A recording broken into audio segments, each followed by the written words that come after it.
జనసేన విచారణ కమిటీ ముందు railway Koduru MLA అరవ శ్రీధర్ హాజరయ్యారు. ముక్కవారిపల్లిలోని తన ఇంటి నుంచి నేరుగా రైల్వే కోడూరు శివారులోని హోటల్కి వచ్చారు అరవ శ్రీధర్. అంతా ఆయన వివరాలు సేకరిస్తున్నారు కమిటీ సభ్యులు. మహిళ ఆరోపణలతో గత వారం రోజులుగా అజ్ఞాతంలో ఉన్నారు అరవ శ్రీధర్. పార్టీ ఆదేశంతో విచారణ కమిటీ ముందుకు వచ్చారు. విచారణ జరుగుతున్న హోటల్ ముందు భారీగా పోలీసు బందోబస్తు ఏర్పాటు చేశారు.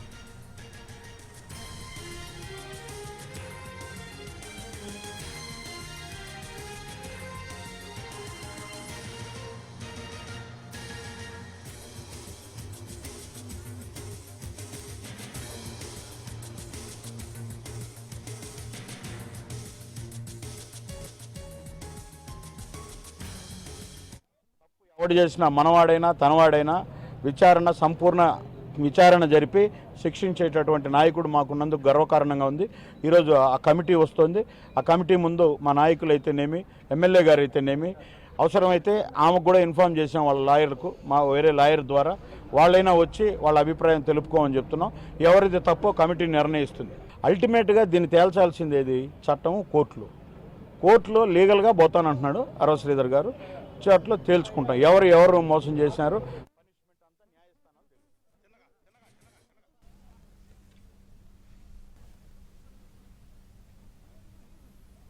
అరవ శ్రీధర్ విచారణకు హాజరయ్యారు. ఇన్ని రోజులు ఆయన అజ్ఞాతంలో ఉన్నారు.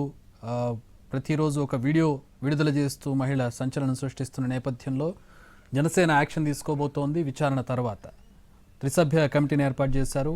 వారి ముందు అరవ శ్రీధర్ తన వాదన వినిపించబోతున్నారు. మా ప్రతినిధి కార్తీక్ జాయిన్ అవుతున్నారు. దీనికి సంబంధించి మరిన్ని వివరాలు తెలుసుకుందాం.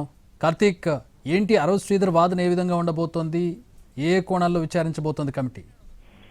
అంటే ఖచ్చితంగా గత 10 రోజులుగా కూడా అజ్ఞాతంలో ఉన్నటువంటి రైల్వే కోడూరు ఎమ్మెల్యే అరవ శ్రీధర్ కొద్దిసేపటి క్రితమే ఈ యొక్క కమిటీ ముందు కూడా కమిటీ ముందు కూడా హాజరవడం కూడా జరిగింది. ఈ కమిటీలో ముగ్గురు ఏదైతే వ్యక్తులను కూడా చాలా కీలకమైనటువంటి వ్యక్తులను కూడా జనసేన పార్టీ ఎంపిక చేయడం కూడా జరిగింది. ఆ కమిటీ ప్రస్తుతం రైల్వే కోడూరుకు చేరుకుని కమిటీ ముందుకు హాజరైనటువంటి అరవ శ్రీధర్ ను కూడా విచారిస్తున్నటువంటి పరిస్థితి.